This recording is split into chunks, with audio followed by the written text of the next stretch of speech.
Hello and welcome back to Pathfinder Wrath of the Righteous. So you might be wondering what we're doing back in Winter Sun. No, this is not the same as the previous episode, we haven't missed anything. Basically I'm back here because I read online about the Standing Stones, because I was curious, right? I was like, what's the puzzle? Have I missed something? Is there something obvious I should have done? Is it something for later? You know, that sort of thing. And it basically said that over here there should be a cache in, you know, this stone-shaped heart. Makes a lot of sense, right? But then, on the same post, underneath it I read, I think it's bugged in the current release, which was 1 month ago. So, as far as I'm aware, this quest is bugged. Now, we may have missed a stone, but the problem with finding it is that we would then have to fight every single spectre that is currently on this map, which is less than optimal and not something that I feel like I want to do. But we could do it maybe later. Maybe later we'll come back here and we'll check, maybe after a patch or two. But yeah, essentially right now we can't do anything with it, so yeah.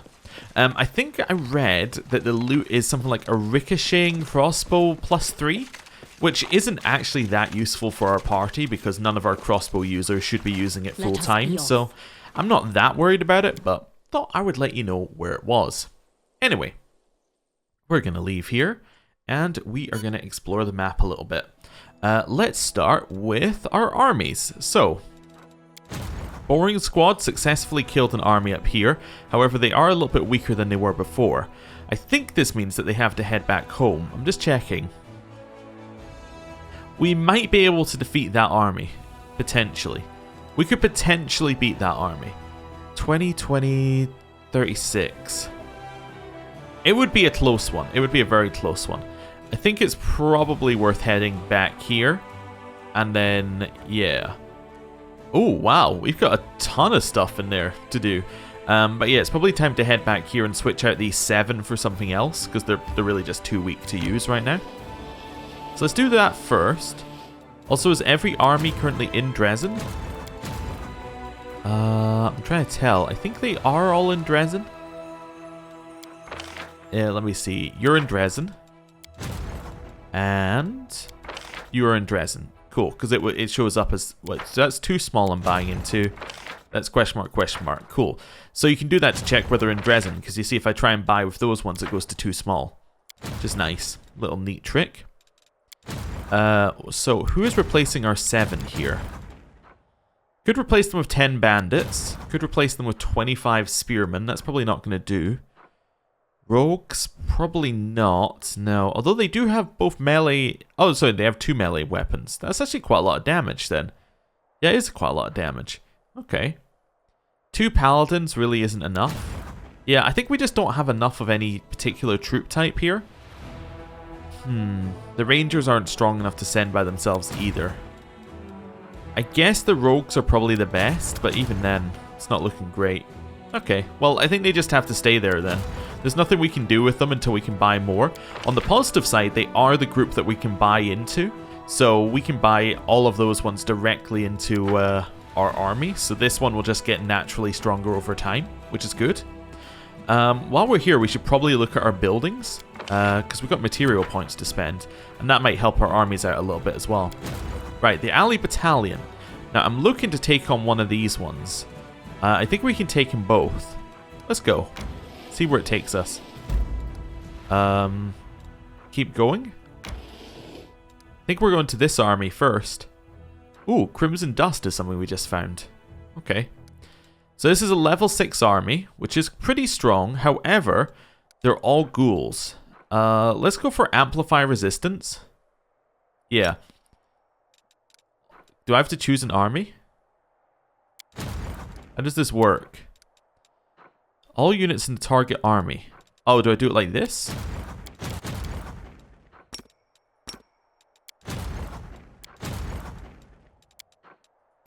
There we go. I need to find the right pixel. So now we have saving throws. The nice thing about having extra saving throws is that the ghouls tend to be the ones that apply like negative fear stuff and all that. So if we have the saving throw, that should help us. Cool. Let's try it out. Now, we're also going to try and kill them with fireballs, obviously. But, let's see. So, turn number 1 for us. I think immediate fireball is needed. How about here?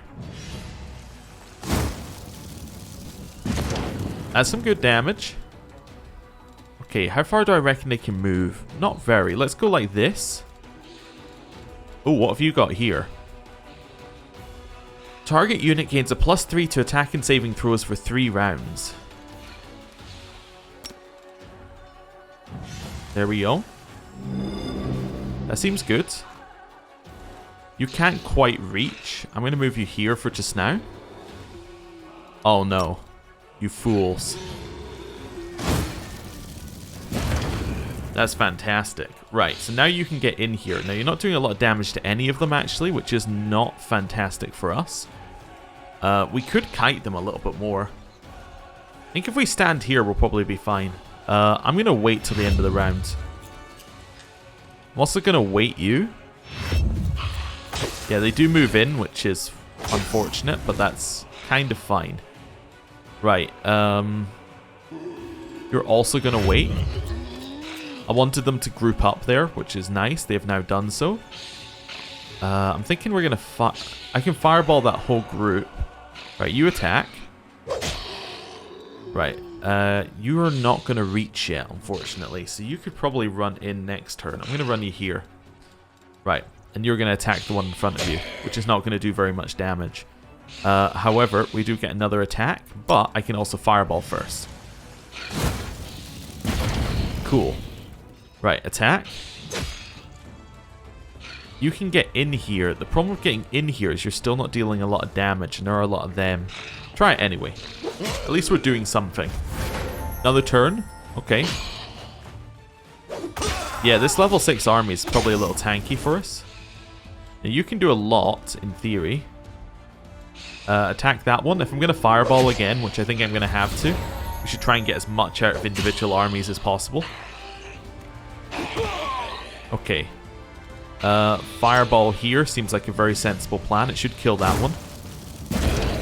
Yeah, in fact, it kills everything bar the one at the back, which is pretty much perfect. Okay. Attack.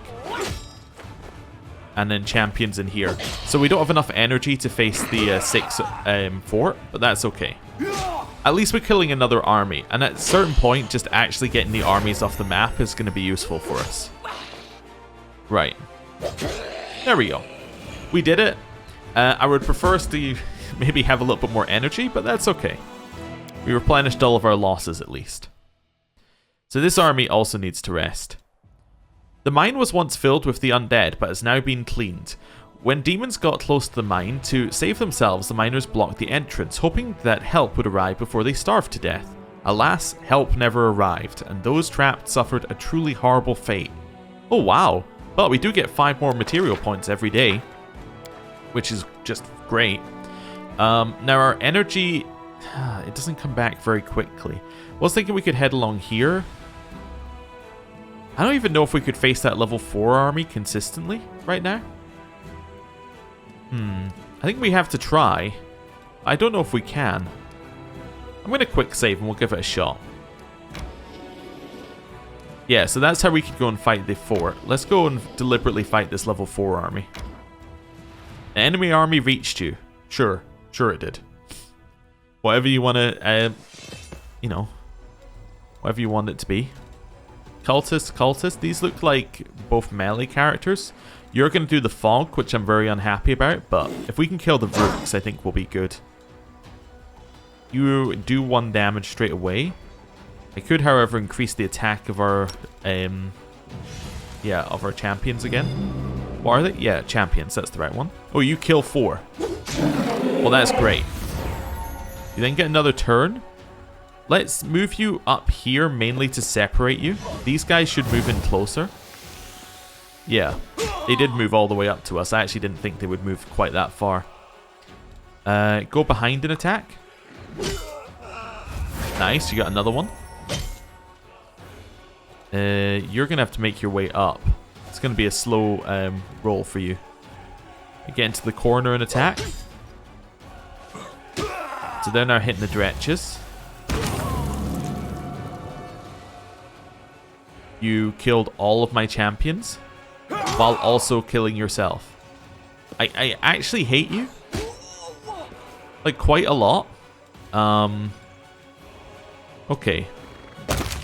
That one's dead. You can attack the dretches. Everything we lose now is permanent losses, which is unfortunate. Okay, well, we just need to attack. That move where they kill themselves is actually just ridiculous. But that's okay. I probably wouldn't be saying that if I just had a stronger army. Right. Attack again. Wonderful. They're now doing pretty much no damage to us. Well, hopefully I didn't lose all my champions there. That would be very unfortunate. I lost a lot of my champions there. 22. Yikes. Yikes. Okay, well, at least we killed the army that was coming for us. I think you need to go back to Dresden, unfortunately. That's your only path. On the positive side, we have cleared out the immediate danger to us, which is good. So now we've basically bought ourselves a little bit more time, which I think is fine. Right, you guys can't move.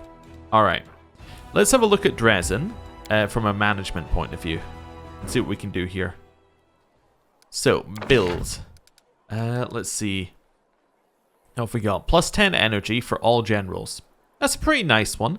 Oh, also the buildings give you points towards your ranks on these. Oh, okay. Apothecary. 10% bonus HP for all trainable units in adjacent buildings.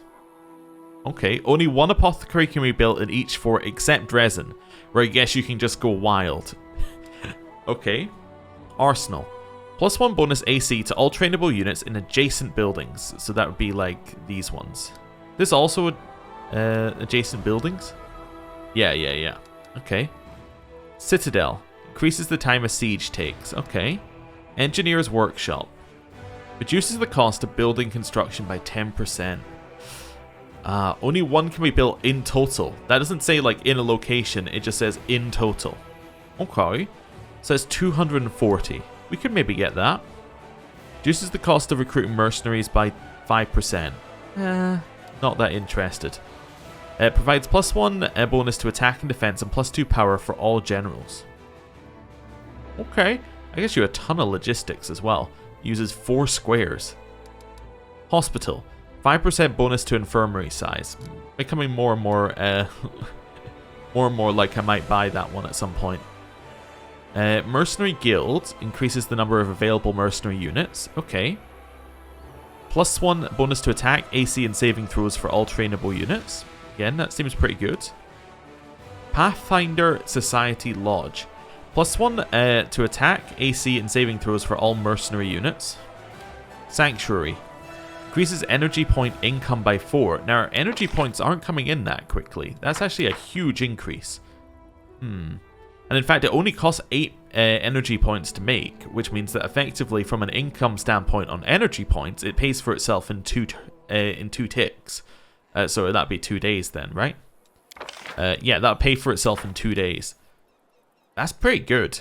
That is pretty good. That's one that's definitely on my list for we might want to buy that as soon as possible. Shelter. Allows the commander's party to rest in the fort without increasing the effect of abyssal corruption. Literally does not matter for Dresden, but in other ones could be quite useful. For Dresden it doesn't matter because we can enter Dresden and rest without increasing abyssal corruption anyway. But anyway, it's fine. Smithy, plus 1 bonus to attack for trainable units in adjacent buildings. A lot of these are the adjacent building ones, right? Provides 10% bonus to damage for all trainable units in adjacent buildings. Okay. And then the Watchtower is allied units within the fort's area of control, plus 1 bonus to attack, AC, and saving throw, and initiative. Okay. I think I want to save for this Sanctuary. I think the Sanctuary is the best one. And then we want to be looking at some of these other ones. How much does it cost by 35? It costs us 800? Or 2,000, wait. Yeah, it costs us 800 for 35.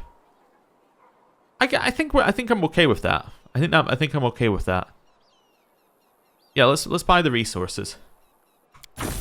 Cool. So now I can buy a sanctuary. We're just gonna stick it over here because neither of these actually matter at all as far as I can tell for adjacency bonuses. Yeah.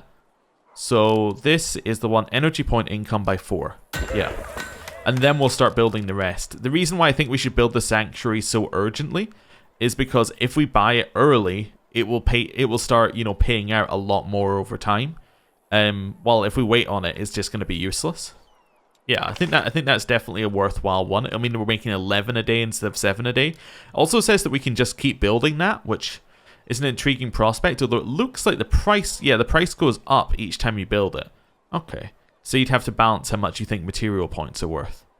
Yeah, so I think after that we want to start getting the ones, all of the construction ones. Sorry, we want to get all the ones that when we recruit units. That's the word I was looking for, not construction. Although we should also get the engineer's workshop as soon as possible. 240, we save 10% on buildings, but if we were to build, like, let's see how many squares we got. So, how much does a building cost on average? We got some that are 400, some that are 200. Let's say that a building costs 20 on average, right? Sorry, 200 on average. We would save 20 on each. So, that's 4, 8. That's 160, 180. Yeah, it's going to pay for itself eventually. It's not going to be, like, fantastically paying out, but that would definitely be good. Although that does say building construction. It doesn't say in the fort. Yeah, because it doesn't say in the fort, that will definitely pay for itself. I'm not even counting finance points at this point, by the way, because we get 800 a day. We're effectively saying that's 2 days finance points. Whatever. But yeah, because that doesn't say in the fort, that's probably incredible. Yeah, we should buy that next. Buy engineering workshop, and then we can start building everything else. Cool. We could also try and buy up the material points for that, but that seems a little difficult. Right, back to these guys. What's the plan? Where are we going next? Where are we going next? Oh, we need to go back to Dresden to speak to Erebeth. Yeah, and do like the million other quests we have in Dresden. Yeah, let's head back there. We should also start building teleportation circles at some of our other forts, although I don't think we have any other forts, really. Oh, Winter Sun isn't a fort, by the way, is it? Well, I need to go to Crusade Management, I guess, to see it properly.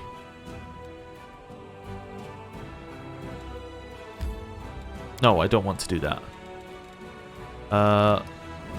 Let's go like this. Yeah, we can't do anything there. Cool. That's fine. Just wanted to check before we did anything else. Right, let's enter. I actually want to go straight to the Citadel. Cool. So we're going to go into cutscenes, basically. That's fine. Right. Let's see what happens.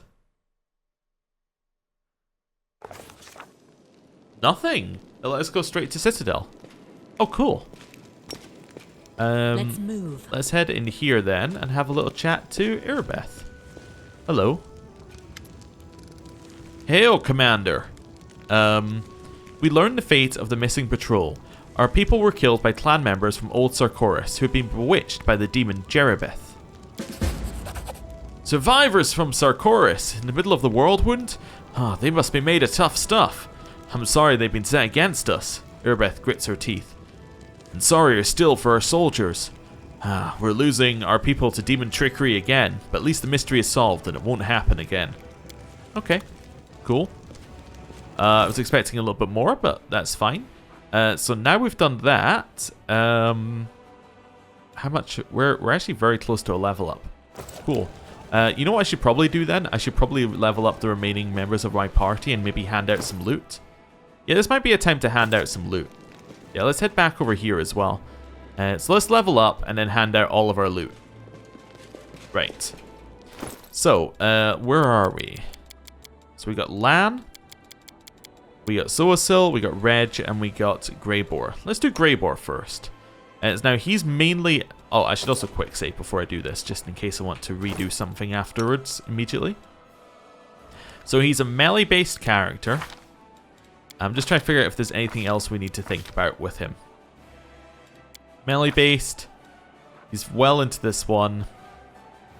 Oh, you can sneak attack opponents with things that can hamper them. That's useful.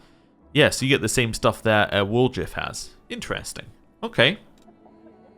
Let's level him up then. So, oh, it recommends he stays as Slayer. Okay, well that's fine. Oh, he already got that last level actually. So this level, he gets a third attack each round, which is very nice, and nothing else. Okay, I mean, that's fine. I kind of think the Slayer is going to be an alright class for him. Athletics mobility is fine, although I believe that he's generally outclassed in everything, but, you know, whatever. Stealth, that's again fine. The problem is, with giving him stealth, is that really we want stealth to be paired with trickery, so that he fills that role, but he's not really very good at trickery. Although he is a dex-based character, so it could have been good with trickery if we'd made it a class skill somehow. Anyway, perception. We'll go with that for just now. We'll think about it if we ever decide to do like a mass respec. Improved critical. That seems nice. What else has he got? Although, wait, this would only be if we're sticking him with like one type of weapon, and he doesn't really stick with one type of weapon, does he? I need to actually check that. Is he tied to it? I mean, right now, what's he using? Dwarven war axe and a hand axe. Okay. In here, feats. Right, it's weapon focused for Dwarven War Axe. Okay, but beyond that, he doesn't have anything else. Okay, well that's fine. I don't think he has anything else that ties anything to that. His weapon proficiencies for Javelin, Long Spear, and Spear, but those are just things he can use. Okay. He's a strength-based character, not a dex-based character. I'm just continuing to go through things, be like, okay, what are we looking at? You can use dwarven weapons as a martial weapon, that's fine. Yeah, okay. I have an idea of what we're doing with them now. Right, level up. We're going to give him these, because that's a very easy choice. Feats. So I don't think we need improved critical, because he doesn't... that can only apply to one weapon type.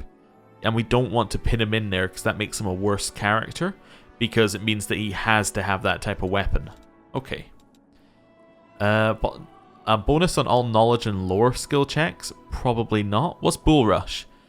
Feat grants the character the ability to perform a Bull Rush combat maneuver. It grants a +2 bonus to CMB when performing this maneuver, and a +2 bonus to CMD when defending against it.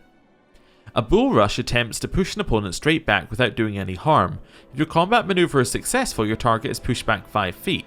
For every 5 which your attack exceeds your opponent's CMD, you can push the target back an additional 5 feet. Being an enemy being moved by a Bull Rush does not provoke an attack of opportunity because of the movement unless you possess the Greater Bull Rush feat. Huh. Interesting. But the promise there of being able to trigger attacks of opportunity on Greater is quite good. What's the Mythic? You gain a bonus equal to half your Mythic rank on checks to Bull Rush. Okay, they stack with those granted by the non-Mythic Greater Bull Rush. Furthermore, you can make an attack of opportunity against any creature that attempts to Bull Rush you unless it has this feat. Okay. This is just a +2, but it means that you can get attacks of opportunity on it. I like that. Agile maneuvers. You've learned to use your quickness in place of brute force when performing combat maneuvers. You can add your dex bonus instead of your strength bonus. Don't need it. Okay. Interesting. So this sounds like it could be useful. Huh. What else have we got? Cleave. So you can make a single attack. I don't really think that single attacks are our way of doing things. Combat reflexes is good. Does he have the... he doesn't have outflank. Well, he is a melee character. He should probably just have outflank. Yeah. That seems good. Ironhide seems good as well at some point. Yeah, I think outflank is the most simple one for him right now. So he gains a +4 in saving throws against spells and spell-like abilities. That's nice. There's an additional +2 on a dwarf's hardy one, but that's good. I think outflank makes sense. I think all of our melee characters should have outflank, because it just... the more people who have it, the better the ability gets. So, let's take it. Cool. That's him done. He's a very simple character right now. I kind of appreciate it. In terms of stuff we could hand out, we do have throwing axes, which do level off of strength, which is quite nice. So we could give him those, which would give him a ranged weapon, potentially. We could give him both of them, actually. Let's see, so that does 4 to 9. So this one's less good. But it does do extra force damage for each hit per round. So this one is... So this one looks like it's better than his Dwarven War Axe. It has less of a crit, but it has Icy Burst, Frost, and Enhancement. However, this is a ranged one. Is it only ranged, or can you use it in melee? I think it might only be ranged. Yeah, we could give them these as weapons, like as a secondary. So something like this, if we wanted to. I mean, there's no issue there.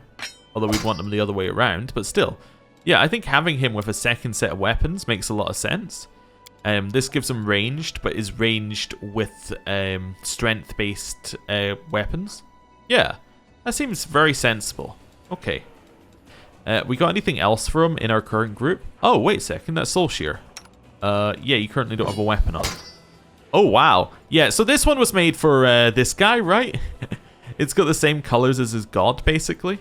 Okay, yeah. Like, that matches these colors pretty well. Okay, so this was definitely intended for him. Cool. Right, back over here. Longbows, we don't need to do anything with. Longsword of Right. Nope, he wouldn't use that very well. I'm sorted in type. Yeah, none of the rest of this seem amazing for him. Critical hit with a two-handed weapon. Yeah, none of that seems amazing. We'll leave him be for just now then. Okay, that's sensible. How about you? You use a two-handed weapon, don't you?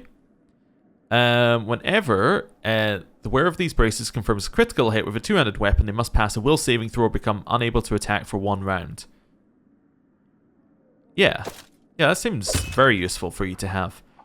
Anything else for you? No? Okay, I think it's time for that we level him up. Now, Reg is simple, isn't he? You just basically hit people. Yeah, basically. Although he does get more stuff next level. Let's see what it is.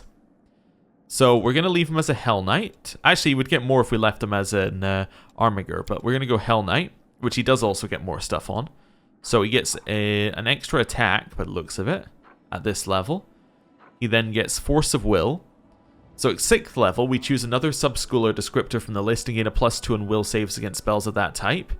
And the bonus provided by his first selection increases to +4. Nice, okay. And at 6th level, we gain a 2nd discipline. Now, Tracker was god-awful, but that's okay. And at 6th level, we can use both disciplines twice a day. Okay. Let's take it. Persuasion, I guess, is his thing. Yeah, we're doing that for Dazzling Display, I think. And then Perception. Yeah, I think those two made sense for him, although it's not really that good. Did we ever give him Dazzling Display? I don't know if we did, but that's okay. So, we can take Greater 2-Weapon Fighting. So we get a 3rd attack with our offhand weapon, albeit at a -10 penalty. And that's because we've got extra base attack bonus that we can take it. That's good. Improved Critical is quite nice. Hammer the Gap. Not so into. Piranha Strike. Be okay. We never actually... Yeah, we didn't give him this Dazzling Display one, which lets him demoralize in an AoE. But I don't think we necessarily need it. But having the option is nice. Add strength bonus to damage rolls with your offhand weapon. Doesn't make any difference, I think, for him. Because I think we're using... I believe we're using Dex. I think I'm going to take Greater 2-Weapon Fighting for another attack. I like having another attack. Compulsion or Fear? Fear we kind of have handled by Seela, and she can give the bonus to other people. I think Compulsion then becomes our option. Just makes sense. Oh, and then we choose which one we'd want like the buff to. Charm. Right. So Tracker was god-awful, because it just doesn't work. But at 9th level, we can summon a Hellhound, which might be better. What else have we got here? Rack. Standard action. Teacher Touch takes damage equal to 1d6 plus Charisma modifier and must succeed at a will save or be staggered. No. Can impede... you can use Smite Chaos on a creature. You can impede its mobility. Will save, then it would be slowed for 1d4 rounds. Maybe. Onslaught? Add strength. No. Fearsome. If we successfully use our persuade skill to cause a creature within 10 feet to become shaken, we can cause them to become frightened. Now that is really good if we do end up taking Dazzling Display, because then we can make a bunch of creatures frightened at once. Ooh, I like that actually as an idea. We could go back and change our feat potentially if we take that one. Command or Censor. I don't like any of the ones that say will save, or we could take Pentamic Faith to get extra bonuses. You know what I'm going to take? I'm going to take Fearsomeness, and I'm going to change this to Dazzling Display, because that should stack, right? Yes, those should definitely stack. That sounds fantastic as a way of just AoE causing some chaos.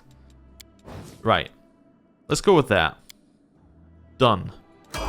Reg is sorted. Okay, Soasil. Now we gave you a weapon. Nothing else seems like it would be useful for you right now. Nope. Okay, so let's level you up. We know what we're doing with Soasil. It's self-buffs. That's the main thing in our head for him. He does have enduring thing, doesn't he? Oh, also I forgot to check. Yeah, so you do have weapon finesse mythic. Nice. You don't have any mythic stuff. I think you get it if we take you out. But that's interesting. Yeah, and you have enduring spells greater. Nice. Okay, level up. So another point in cleric. He gets level 6 spells, of which there are a lot. He then takes these 3. Wonderful. Feat. We give him weapon focused glaive. Yeah, that's not bad. He does only use a glaive, so that would definitely be good. Anything else in here that seems great for him? Spell pen could be okay, but we're mostly about buffing himself. I think I might give him weapon focused glaive. Yeah, I think there's nothing wrong with that. I think that's absolutely fine for what we're using him with. Yep. And then he gets all these spells, which he can obviously switch at will, but it also lets us just choose some right now. So these two are his two ones from his domain. Let's take Cat's Grace Mass, I think. Yeah, I think that's probably the best one, especially as he gives everyone buffs. True Seeing Communal. Okay, interesting. Undeath to Death. Destroys undead creatures. Very tempting to just go back to where we were and use that. Does he have anything else? Cure Moderate Wounds Mass. Eagle Soul. That's a round per level. We're looking for anything that's like permanent. Just so that I have things set up right. We could use these mass buffs as well, which are probably quite nice. Blade Barrier is the one that was used against us, and it caused a huge amount of problem. Saving throw against fear effects. Okay. Bull Strength Mass. Harm, Hellfire, Wisdom. Seems like our AoE ones are probably the best ones for us here. Joyful Rapture. Inspiring Recovery. Okay. The healing can even bring back party members to life who have died within 2 rounds. But it's medium range. Ooh, okay. Cool. I think we take Bull Strength Mass, or... yeah, probably something like that would seem sensible for just now. Not that there's too much else that's that useful on us. Okay, that seems fine. Right, he's sorted. Got anything else? Lan. Now, I was going to give you more of these Slayer ones that we start putting you into. Yeah. So we start going into Slayer talents. Now, I was told that there's a reason to go up a level here. And the reason was... let me have a look. This is unarmed strike levels thing here. Yeah, but we would have to get him to level 12. Because I believe that this one's the one that stacks up. So at level 12 he would get extra damage. I think. And it's related to something in here with his Zen Archery. Although it's quite difficult to find it. That's okay. It's one of these. Is it this one? Oh, alright. He always deals his unarmed damage with the arrows from his bow. For example, a medium Zen archer's shortbow normally deals 1d6 damage. Using this ability, his arrows deal 1d8. So, I believe that this would mean that I would always do my unarmed damage with a bow, so I would actually do 2d6 damage at 12 to 15, which would give me 2 to 12 damage on my bow, which is quite nice. I think that's what that's meaning. Yes, okay. Also, actually, what's interesting here is it is implying, like, hey, maybe this is someone you should use your short bows on, because it will scale up, although then you can't get the strength, although you could get a composite short bow. Anyway, that's an interesting implication of that. I'm going to stick with Slayer, because we've switched him off, but we could potentially put another 3 levels in here and get, like, a bonus to our arrows, but yeah, Slayer. Right. So he has athletics, perception, mobility, I think? Yeah. He's another one where I could possibly respec these skill points. Mainly because everyone's better at him, at everything that he does, apart from maybe perception. Yeah, he's best at perception. Although we, I think, actually have a much higher overall total perception. But apart from that, yeah, he's somebody we could maybe switch into, like, stealth. Then we'd still need somebody with trickery. Anyway, there's a lot of thoughts there. But anyway, we'll go forward. Feats. Deadly aim. -1 on ranged attack rolls, +2 on ranged damage rolls. It's not bad. Let's see what else we've got here. Crane style. Nope, not something we need. Elemental fist. I don't think that actually applies to us. Keep scrolling down, see if we've got anything else in here. Stunning fist. Vital strike. No, none of these seem that good. I think I'm going to take the one it suggested for deadly aim so we do more damage. Yeah. We already have critical focus on our bow, don't we? Yeah, I think we do. In fact, that's what I took last level. I think. Oh, we actually even have improved critical already. Is there anything else that's even useful on him? I guess we could take ones that would give him make these skills better, maybe. Yeah, maybe.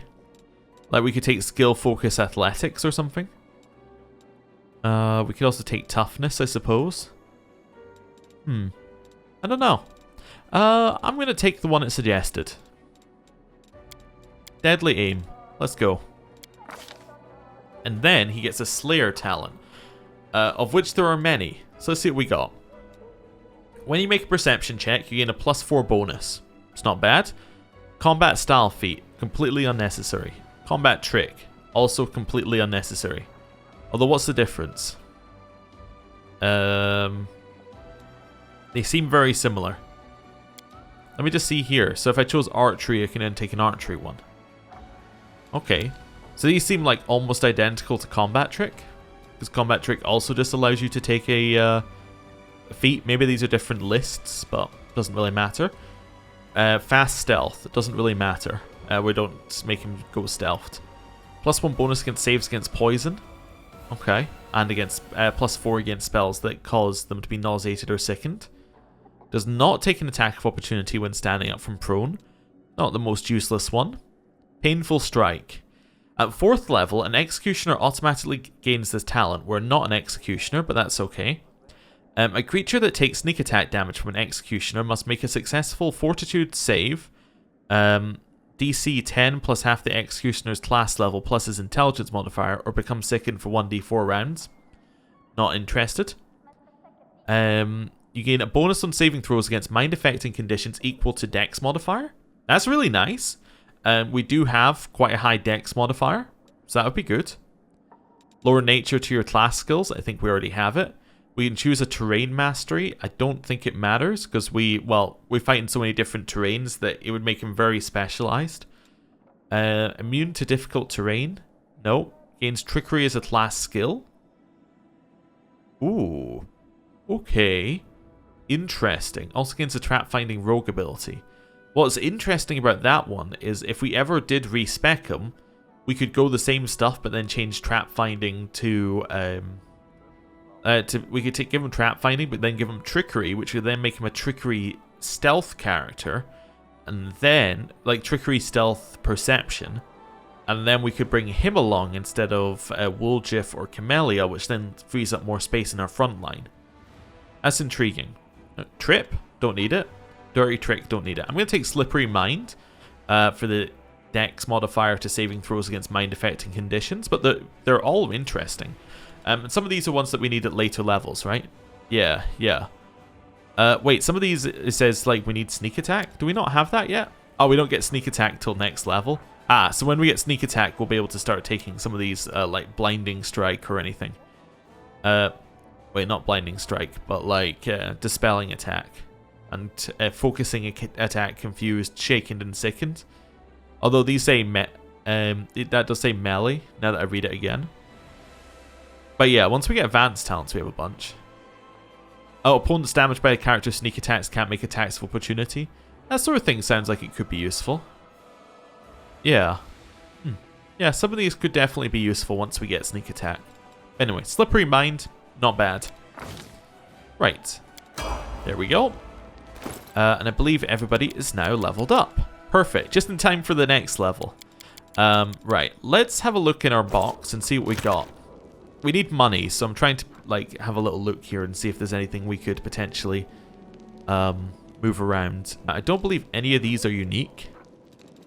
No, all of these are just trash. It's good to know.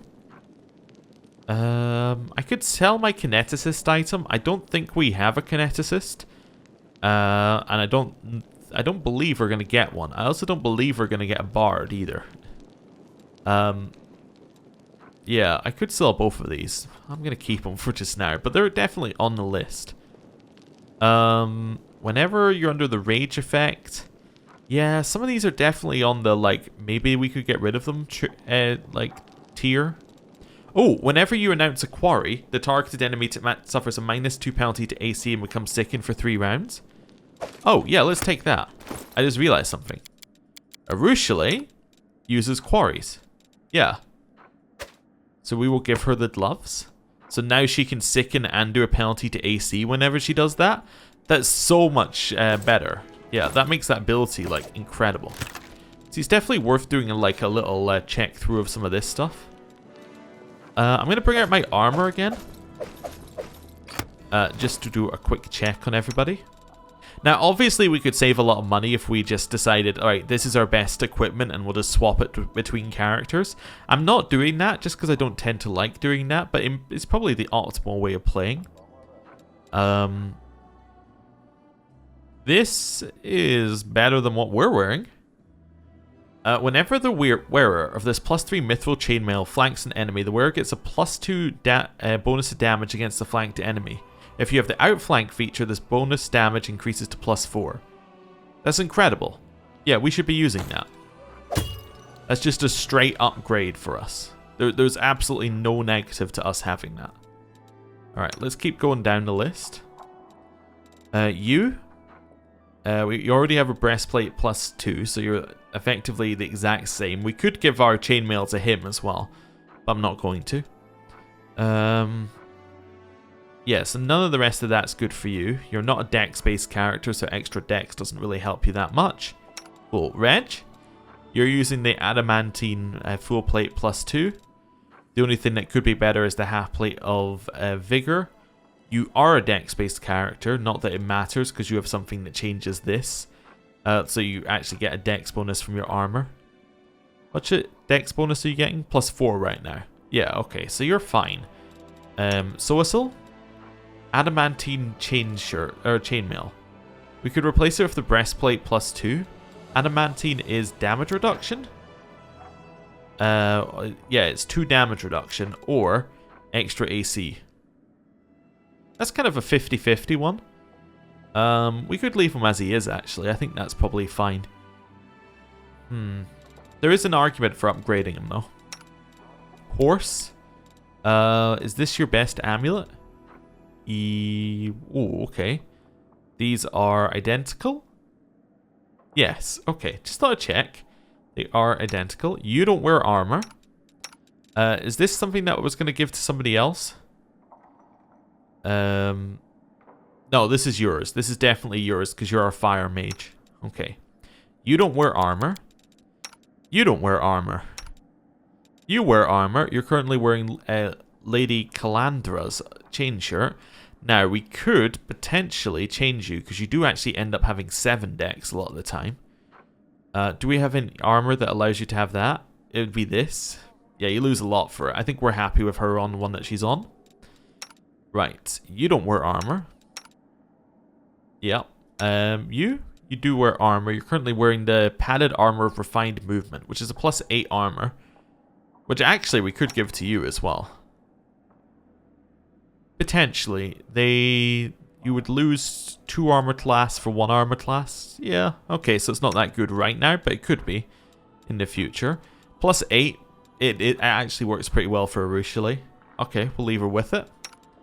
You're currently wearing the Bruiser's chain shirt. Do we have something better we could give you?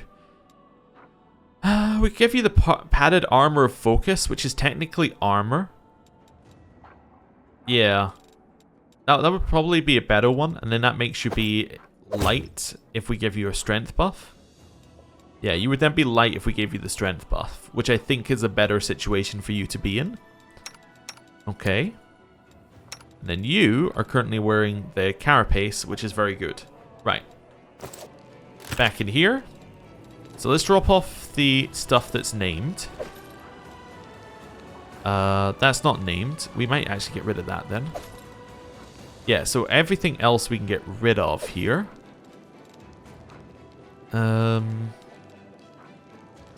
Is the armor of dispersion? Yeah, that's okay. Right. We'll keep it for just now.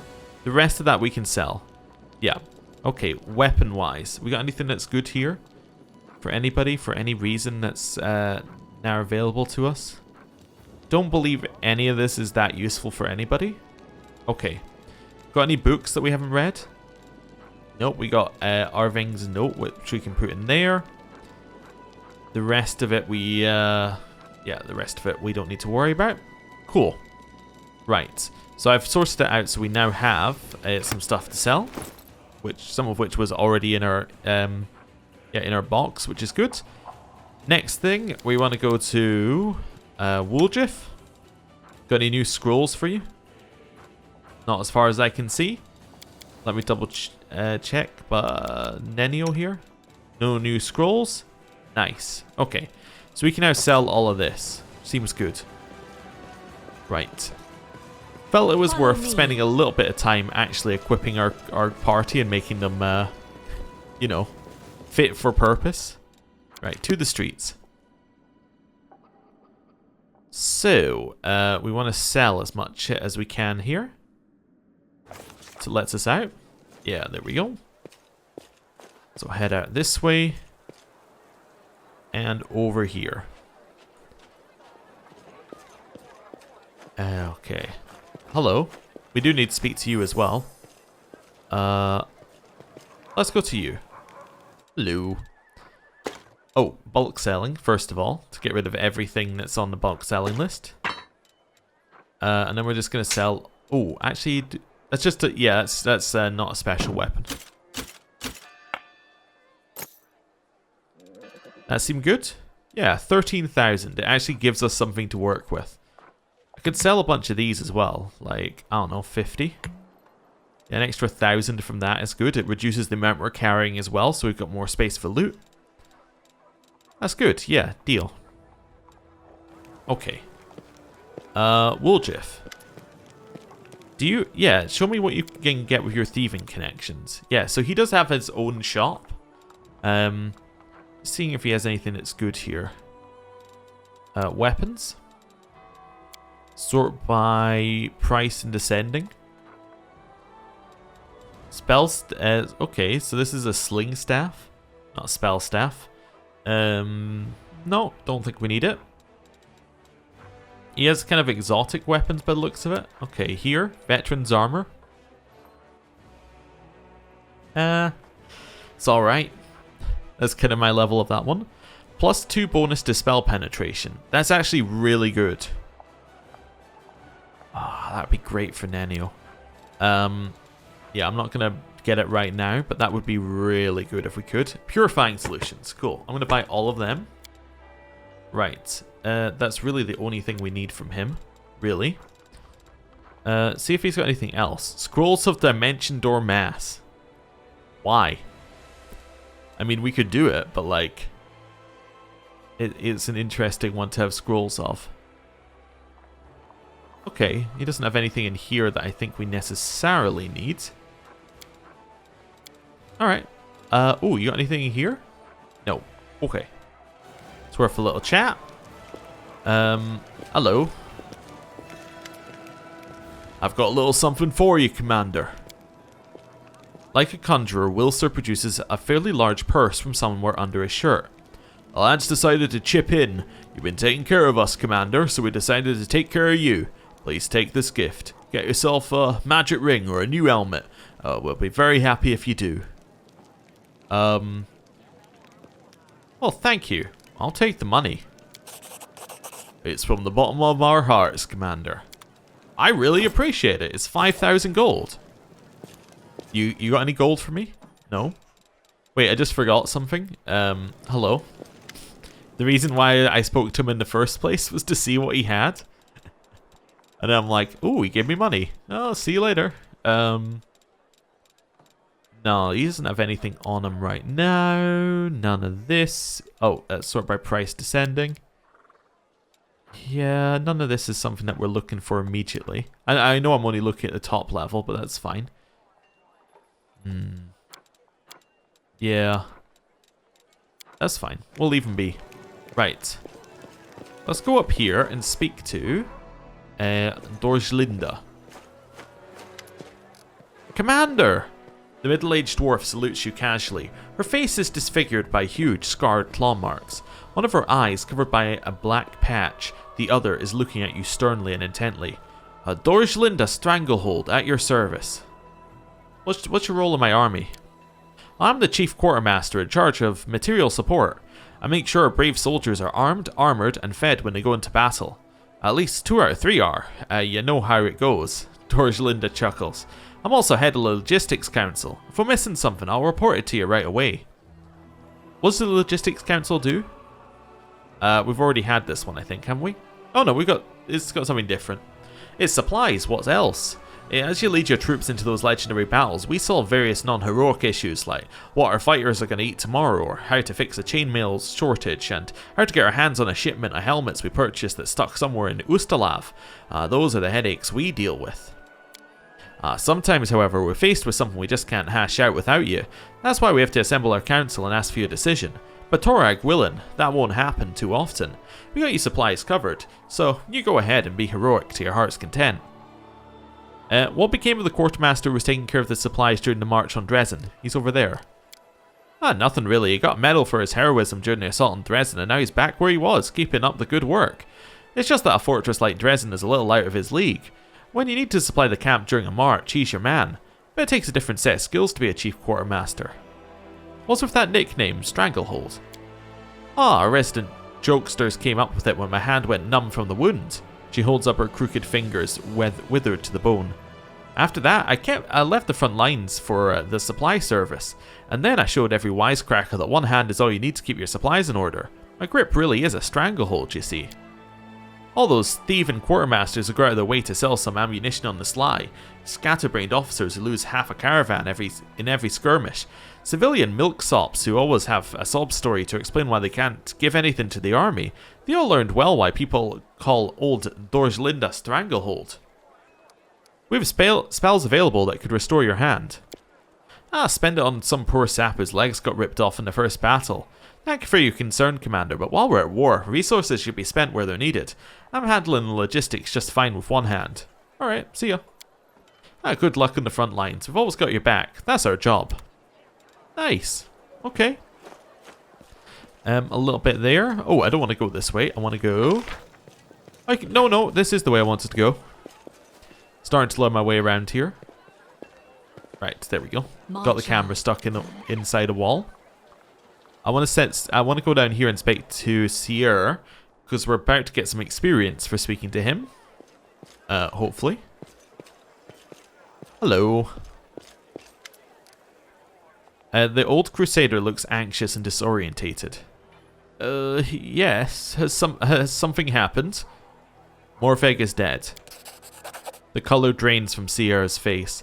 He takes the straw figure with his shaking fingers. His mouth twists unpleasantly as if the old man is about to start sobbing. The knight looks at you with horror. The old warrior drops to his knees slowly and awkwardly with apparent difficulty. My boy. But how? What happened? It's not your fault. Morveg's soul was consumed with vengeance. He went to get the cursed sword of Gorum and got himself killed. Don't blame yourself. You can't always make decisions for your wards. Morveg did what his heart desired. It's a shame he died, but if you had restricted him, he would never have been happy. Stop sobbing, you old coward. Wow. Morveg went to get a sword dedicated to the god Gorum. He was gravely wounded. I found him and tried to help, but the relic's power had already consumed him.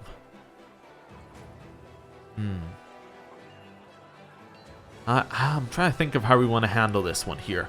I'm tempted by 4. Just give him the actual facts of the situation. 1 is a little bit... It's like got himself killed. It's a little... Yeah, I don't know. I don't like the way it's phrased. 2, this is a little bit weird. A weird energy behind it. I think we just give him the facts of the situation. Morveg went to get the sword dedicated to the god Gorum. He was gravely wounded. I found him and tried to help, but the relic's power had already consumed him. Sierra's eyes showed nothing but weariness. You wanted to help him. Poor boy, I was afraid of this. The war tainted his soul with darkness the moment he was born. It doomed him to death before he could even walk. I warned him. But what an old man's warning's worth. The sword. That damned weapon of Gorum. Where is it? Do you have it? It must be destroyed. The war devours our souls, and Gorum, its lord, watches over it all with indifference. I don't have the sword. If you do find a horrible thing, don't even think about using it. Bring it to me and I will destroy it. Okay. Onwards. I'll go get the sword. No problem. One-eyed devil? I don't think I need to speak to you. No. I was thinking I might speak to him because he's a shop, but actually, it's fine. I do actually know exactly where the sword is. It's back in our box.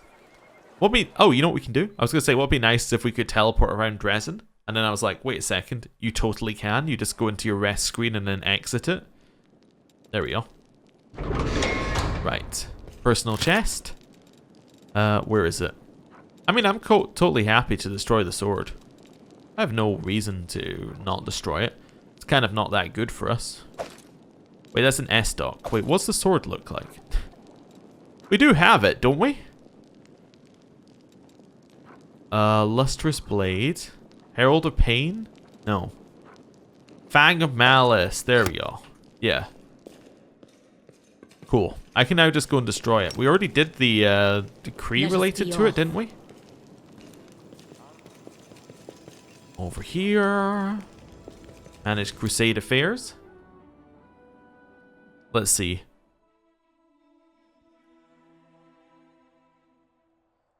Oh, I'm sure. Wait, I can see ones that are already done, right? Alright, decrees. Yeah, there's nothing there. I think we had an event related to it. Yeah, so we've already done the event. That's fine. There might be more later, but we've solved it, basically, for just now. So that blade, we're fine destroying. It doesn't do anything, whether we destroy it or not. Okay.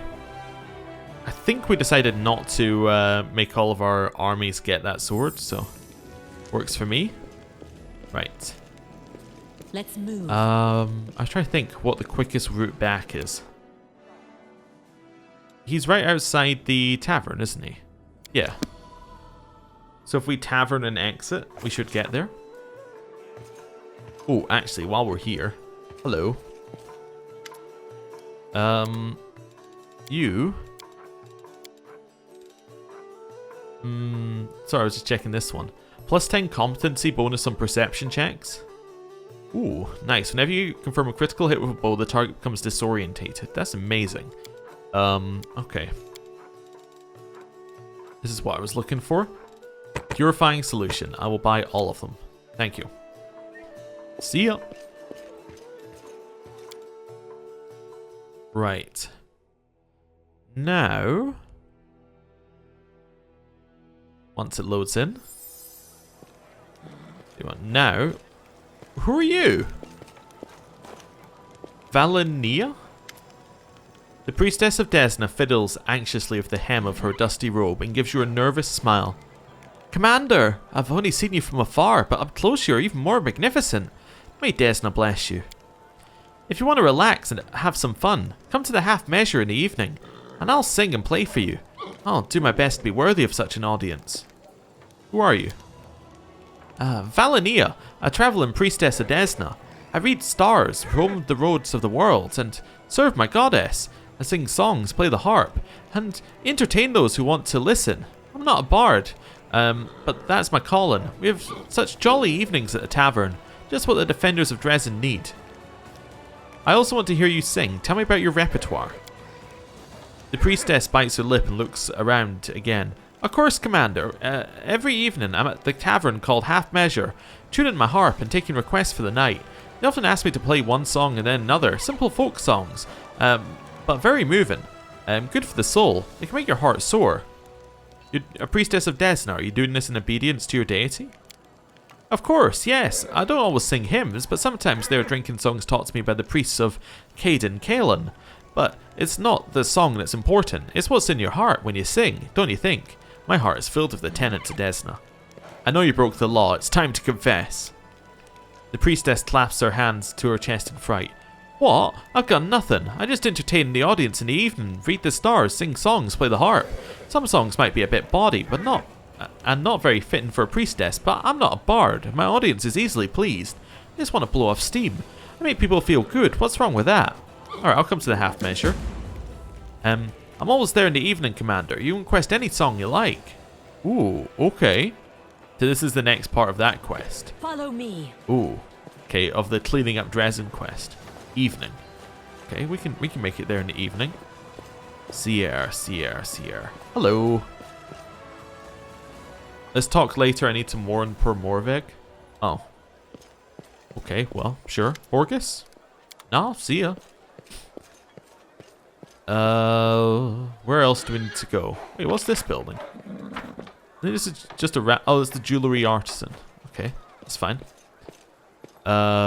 Let's head over here. So this one, we want to head all the way over to the temple, past that. I'm wondering whether it's better to do a loading screen back to the citadel and then over to the temple. You know what I could do? If I planned on resting, I could use Expedious Retreat to run around quicker. That's a tempting one, actually. I should think about you doing that. I mean, now it's too late, obviously. But yeah, we could do that. Hello. I could use the help of a cleric. I would like 2 scrolls of Raised Dead, please. Thank you. Hello, you got anything to say to me? Ooh, I saw you disappearing in a kaleidoscope of butterflies. What was that? Oh, this is when she died. Desna protects me. Whenever something threatens my life, she teleports me away from the danger. I guess the goddess does not want me to die before I fully redeem myself. I do not deserve her kindness. Okay. Interesting. So that's that thing. What else have we got around here? We got Sela. Might as well just check in with people if I walk past them. Hey Sela, anything? Nope. Okay. Cool. We can leave the rest of them there. Oh, Silicons? Or Silicon kind? Is the captain of a Blackstone company, elite mercenaries from Andoran. Queen Galfrey paid the company to fight in the Crusades under your command. He bows respectfully and says amiably, I was hoping you would honor me with a visit. I know you're extremely busy, but I've been eager to meet the person who managed to restore Golarion control over part of Sarkoris lands for the first time in decades. This is incredibly symbolic. Remind me who you are again? Okay, we've already done that one. Tell me about your mercenary company. The Blackstone Company is proud to be recognized as one of the finest Andoran mercenary regiments. We're not a bunch of unscrupulous sellswords looking to oppress the innocent and serve the tyrants of the world. No, We're adventurers, eager to get involved in a dangerous enterprise and leave it with pockets full of gold and a clear conscience. Which is why we held a vote among our units. We were glad to accept Queen Galfrey's invitation to join the Crusade, though some of our commanders did voice their displeasure with the sum she offered. But like I said, we Andorans are free people who cannot be pushed around, and who cannot be bought, only convinced. You must have stories to tell. Let's put it this way, if I father any children, I'll have something to tell them. I wasn't even 20 when I joined the Blackstone Company. I've seen my share of scuffles, but my goal in every conflict remains the same, to defend the common folk. Not all sellswords treat civilians well, you know, but my soldiers have never disgraced themselves with dishonorable conduct. Once I even joined an expedition that reached the crown of the world. I swear I've never neglected such crucial strategic necessities as supplying the troops with warm undergarments after that. Despite not always agreeing with my superiors in the company, I earned my reputation as a competent officer. I always relied on the thought-out logistics, exercised caution, and strictly followed tactical doctrine. You look like a soldier to the core. You must have been serving all your life. Sealkind chuckles. Who knows what the future holds for me? In my spare time, I study history and applied anthropology. I'm just an amateur, of course, but sometimes I think I could be a decent lecturer. Almost as good as I am an adventurer. Why, I might even find a way to combine the two callings. I was completely smitten when I discovered Sarkorian culture. They were such an interesting people, just freedom-loving, tenacious. Sure, their traditions were not entirely flawless, but nevertheless their demise was a great loss for all of Avastan. Or Avistan. I have some questions about your fascination with Sarkoris. I understand that few people are interested in this subject. Even other anthropologists unjustly neglect it. But I intend to shed light on this chapter of history. If anything remains of Sarkoris, I will find it, no matter how small its shards may be. We got a knowledge world check, but plenty of refugees from Sarkoris found a home in other lands. Their culture lives on. Well, that's open to interpretation. Once Sarkoran refugees found themselves in foreign lands and surrounded by strangers, they inevitably began to adopt the culture of their hosts. Have you met Sarkorans from Numeria? Now they are more Numerian than not, and I blame the people in power. If it was in their interests, it was in their interest to erase the cultural identity of the arriving Sarkorans, to forge them into new subjects who had forgotten their homeland. Besides, Sarkoris was never a monolithic entity. It was an alliance of countless tribes, each carrying different cultural baggage, sometimes even contradicting one another. To piece together an understanding of the customs of Sarkoris as a whole, you can't rely only on the knowledge of surviving tribes. What's interesting about this one is it does kind of line up with some things that we even see like in real life modern day things where, like, you know, if there are refugees coming from a country, you'll see that there's a lot of programs specifically made to, you know, integrate them into the society that already exists and into the culture. And there's a great push to not make it so that, like, you know, they have their own little sections of cities where they only hang out with their with people who are also from a similar background. There's a lot of push to get, you know, a little bit of like cultural homogeny so that it's spread out throughout everything. It's an interesting topic, which we're not going to go too much further into, I think, but I just find it interesting that they're touching upon it here. Anyway, what fascinates you so much about Sarkoris? A sparkle of passion gleams in Selken's eyes. They were an amazing people.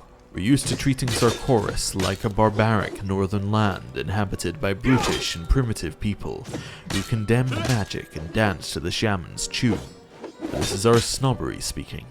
In fact, life in Sarkoris was much more nuanced and sophisticated. Behind the false front we erected, there was hiding a nation of skilled craftsmen, wise stargazers, enlightened priests, and clear-thinking chieftains. They were anything but bloodthirsty and brutish. They managed to create a nation without shackling themselves with the bonds of monarchy, or thrusting power into the hands of wealthy magnates. They were cultured, spiritual, curious, and they despised injustice. Sure, they had their flaws, but are there many nations in the world where power genuinely belongs to the people? Over the last few years, I've seen acts of horror even in Andoran, not to mention in other countries. In Sarkoris, power was given to those who earned their authority. I feel if it weren't for the Worldwound disaster, they would have given Avistan and the rest of Golarion a distinct vision of the future, where everyone was free and equal. The fall of Sarkoris is a tragedy, and therefore we must expend every effort to collect the pieces of that picture. How do you plan to look for the remnants of Sarkoran culture? I am sending scout patrols to places where, if my assumptions are correct, there may still be Sarkoran refugees hidden in plain sight. I don't believe a whole country can perish without a trace. Among the locations I'm interested in are Pulura's Fall, the mining town of Zasfel to the west of here, the city of Undaran, Bloodwood Settlement, and many others. The captain's expression grows stern.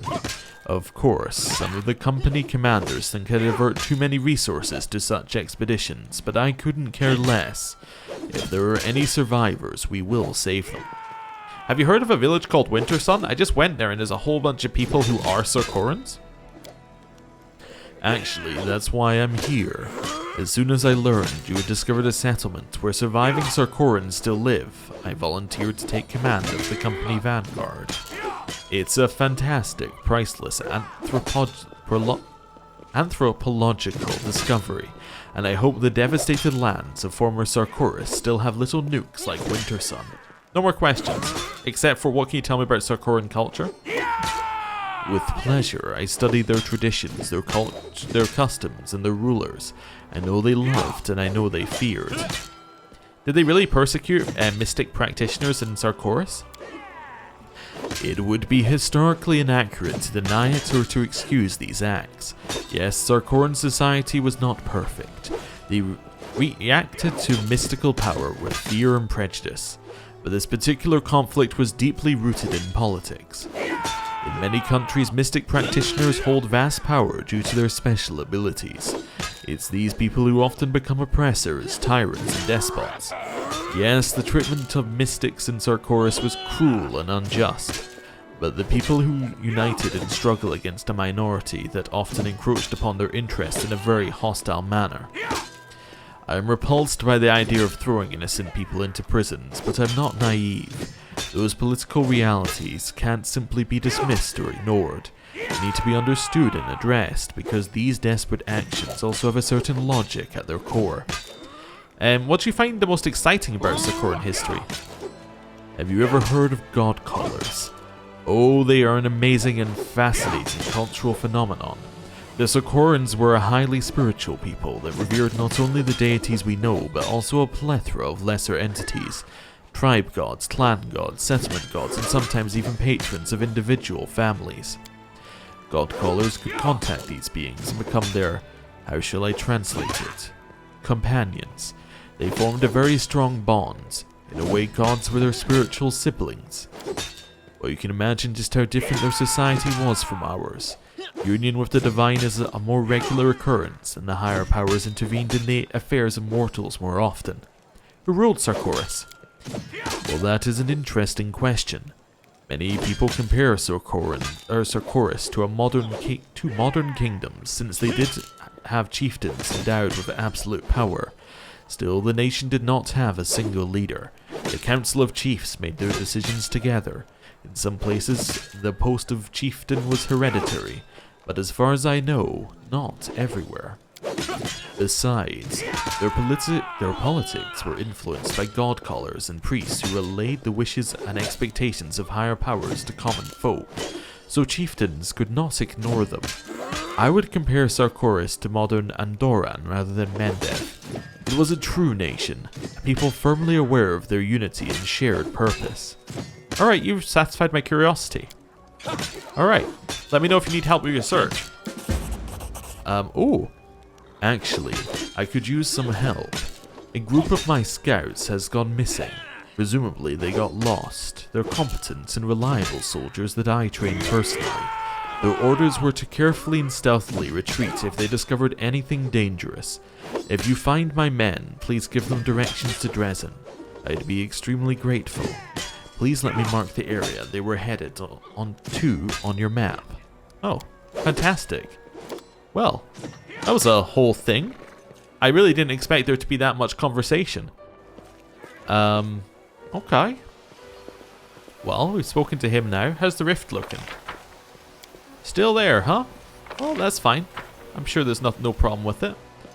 Let's do like a little circle round and speak to, like, see where some other people are who we can speak to. Like Ember, you got anything to say? No? Okay.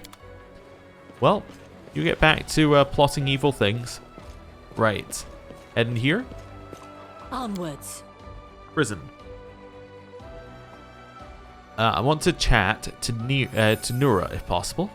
Just because I'm curious, because she did give us information which turned out to be true. Hello.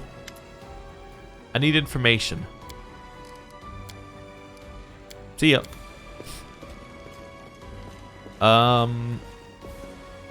Yeah. I still haven't decided what to do with her. I guess we'll leave her imprisoned. Doesn't really seem like the right answer.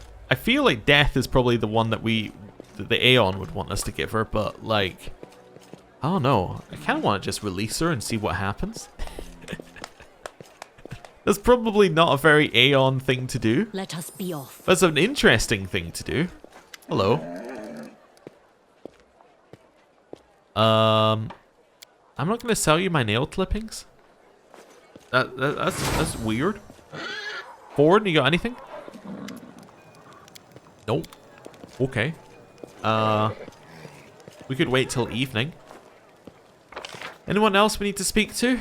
Probably not, right? Yeah, we're probably good. Yeah. There might be some other people we've missed, but I don't think there's anybody major. Right. What's the time? The time is... Alright, 12 something something. How long is a rest? I know this is going to teleport us, but that's fine. If a rest is 12 hours, that's perfect. Or, I was looking for 9 hours. It's a day's rest. We'll take a day's rest. I mean, that's fine. Yeah, we might as well. I actually don't think we need to cook anything. Yeah, I think we're fine. It must be quite a diverting game to think of yourself as good. Right, Arushale? And the most delicious part is that it's all just pretend. At any moment, you can slip back into your role of hunter and killer. You see everything as a game. But my decision to change means everything to me, more than life itself. Okay then. We got our scroll. A day has passed. What's the time? 12:54. It's weird how that didn't change, huh? It being exactly a day from the previous events. Oh, you know what? Because it's a day, that means...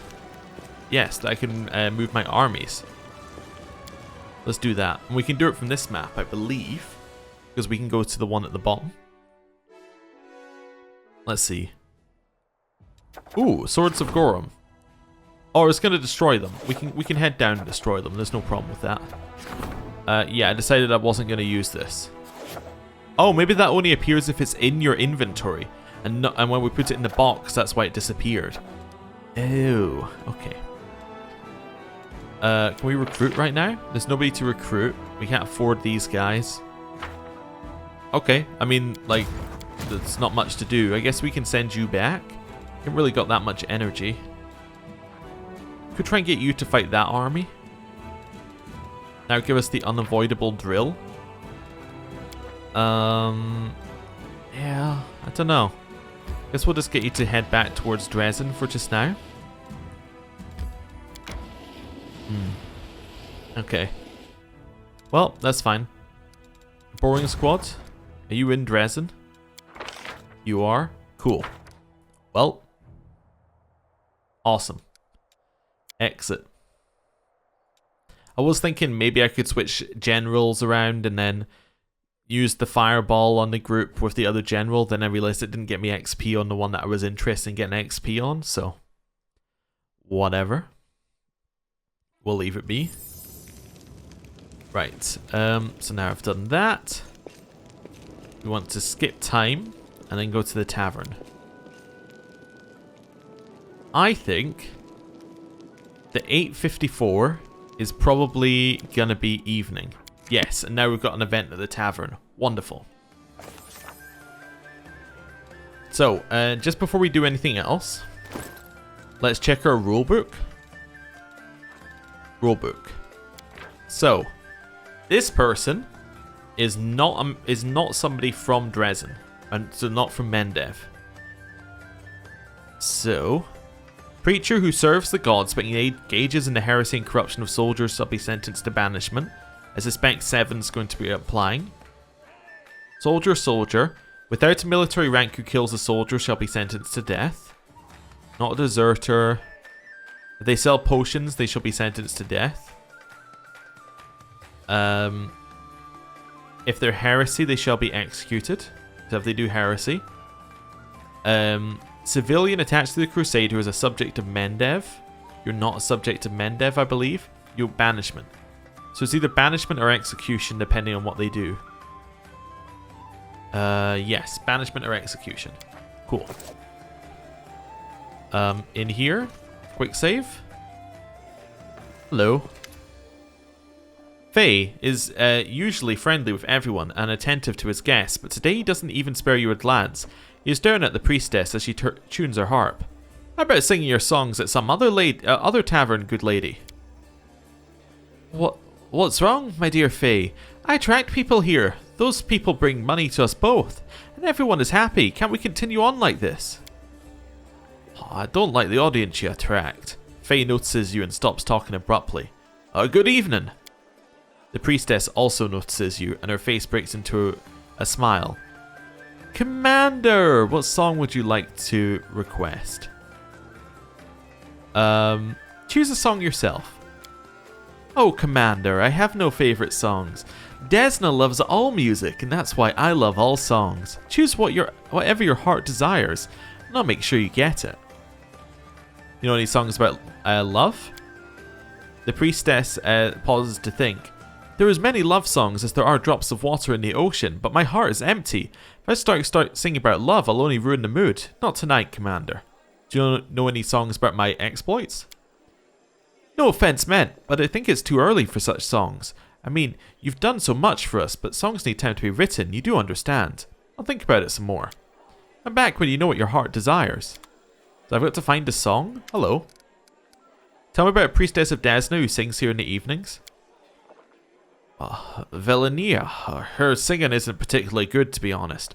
I doubt she's really even a priestess. She avoids talking about Desna and refuses to perform rituals. Anytime she's asked, she finds some excuse to get out of it. Soldiers always request the same 3 songs: the Ballad of Happy Oblivion, the Ballad of the First World, and the Legend of the Land of Joy. If the demons ever capture me and wish to torture me, they only need to sing one of those songs. That's how much I've come to loathe them. Faye lowers his voice. I try to respect my customers' privacy, but it's not right to keep quiet about this. She gives each customer a pouch or a vial. They give her money. Nothing suspicious about that at all. Faye chuckles. Let me go back to my book. That would be forbidden or harmful potions. Death. Hello. I know exactly what to request. The priestess looks at you with interest. I was sure you had a good taste for music. If you know what to request, then it means you can be trusted. Ballad of Happy Oblivion? Of course, of course. As soon as I saw you, I thought that someone carrying such a great burden of responsibility must sometimes seek happy oblivion. The priestess roots around in her bag and takes out a small sack. There, make some tea and you will lose yourself in oblivion. No payment required. I would never charge you, Commander. You're not priestess of Desna, are you? I tried to become one, learned 8 scrolls and things like that, but it turned out it wasn't for me. Now I just sing songs and sell some wares I've been sent from Varisia. Herbs, powders, and everything one needs to relax and have some fun. I'm sorry for my little masquerade, but priests are welcome everywhere, so I dress like one. I thought you were going to sing a song. What is this? The priestess gives an unnaturally high-pitched giggle. Stop pretending, Commander. You know what this is. How else would you know the secret words, names of my songs? It must mean you don't know... It must mean you don't mind using these things yourself. There's nothing wrong with it. My wares bring joy. Everyone needs joy right now. Powders and herbs for soldiers to make carrying out their duties more enjoyable. Only the purest products for you, of course, and the regular goods for the others. You're the commander of Dresden after all, for you, and only the very best. Ballad of the First World. Oh, I understand. The world is so unpleasant. Grey day after grey day of tedium of daily cares. But to see Dresden bright and magical, a little mad like the First World for a half an hour or so, who wouldn't want that? The priestess roots around in her bag and takes out a pouch. You know what to do with it, right? Some of your experience won't need instructions. No payment required. I would never charge you, Commander. Legend of the Land of Joy. I got Phaley from that one. Of course, Commander. Sometimes one longs for peace in the midst of war. A little peace, some brotherly love. The feeling you get when basking in the sun on a summer day, chattering away with all your problems forgotten. The priestess roots around in her bag and takes out a small pouch. There, fill a pipe near the fireplace.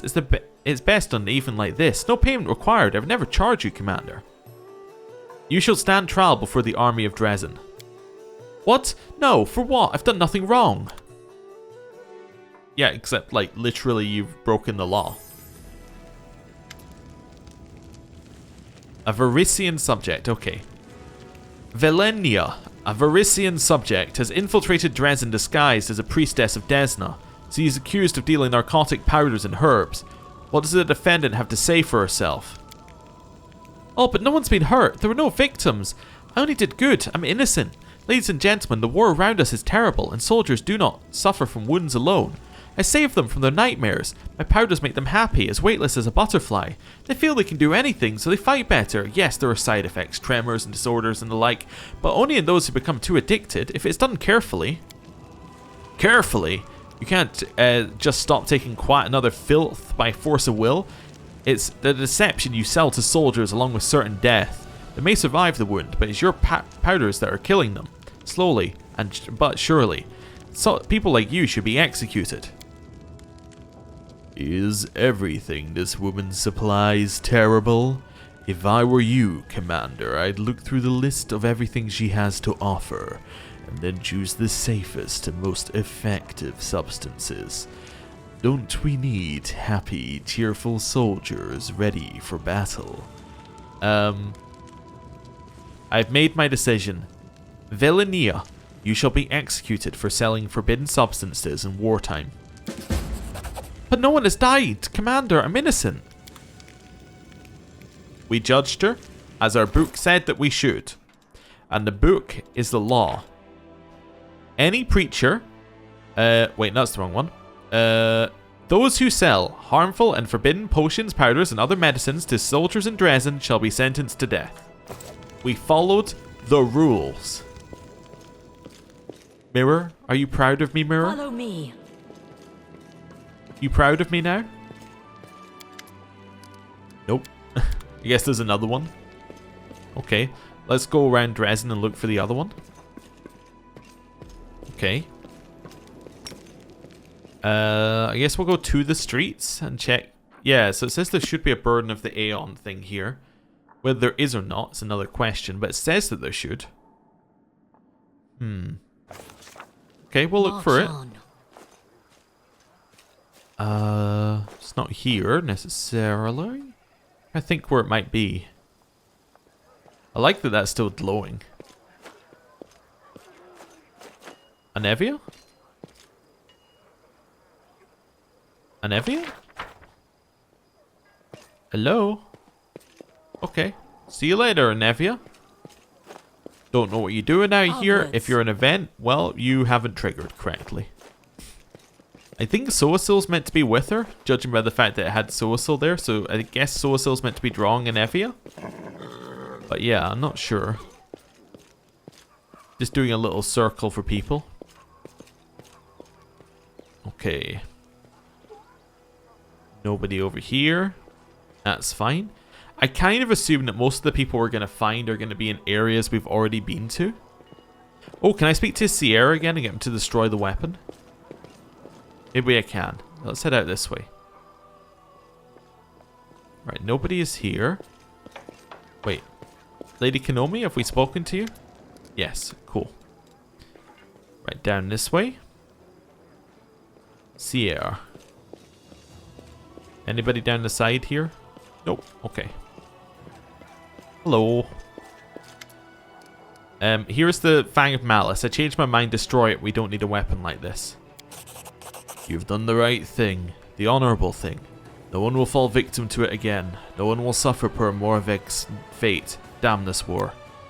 I know how difficult it can be to keep yourself in check when war is raging around, and when your comrades are dying. Your deed will not go unnoticed. The ever-bright Crusaders will tell of your wisdom. They will tell all the Mendev that you did not allow war to enslave your mind. Did that give me... I was checking whether that gave morale. No, but it might give us something. Let's check the inn. Once it loads in. I'm just checking here for, like, is there anybody in the inn? Because this would be the kind of place where you might get a new person. What's that? Ooh. Oh. I was like, we passed a perception check. DC 33 for that check, by the way. Sure. Alright. Let us be off. Ridiculously high DC for the check. Hello. You know what I should have done? I should have done a respec instead of skipping time. That's fine though. We didn't this time. Let's move. Like I could have taken nails off of Camellia or something. Yeah. Although I think it takes a day for a respec, so it's actually probably not best for skipping time. So we got something in here, but not what we were looking for. Let's maybe check the tavern next. Yeah, Tavern Barracks. Tavern Barracks Temple. I'm just going through places in my head that we need to check. Okay. Can we speak to our guy about the Priestess of Desna? Hello. Oh, he's broken the law. Oh, he's the next one. I know you've broken the law. It's time to confess. The tavern keeper turns pale. It seems I've been too smart for my own good, Commander. I trust your judgment and the powers of perception, but first, allow me to explain.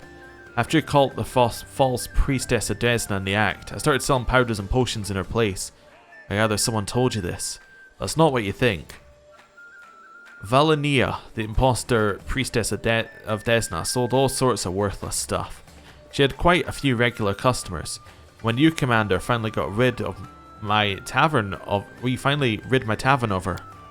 Faith sighs. I thought to myself, how can I keep customers with this swindler brought in without causing any harm?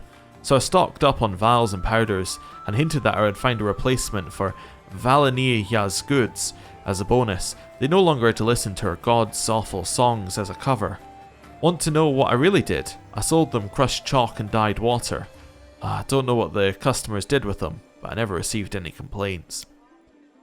If you don't believe me, have someone search the tavern. I chose chalk as an ingredient because it doesn't cause any harm. My customers believed I was selling them remedies for their ailments, and they probably did feel better. Well, yes, I did cheat them, but only a bit. If I hadn't, they might have gone to a vendor selling truly dangerous filth. That's my story, Commander. You can decide what to do about it.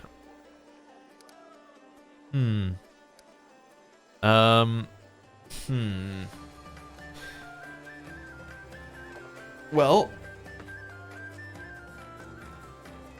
this is a difficult one.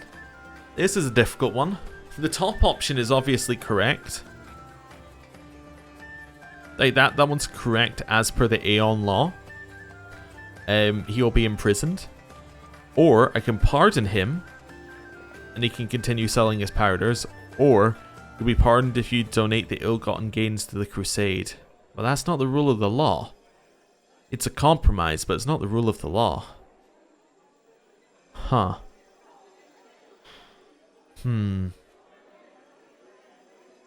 Well, interesting.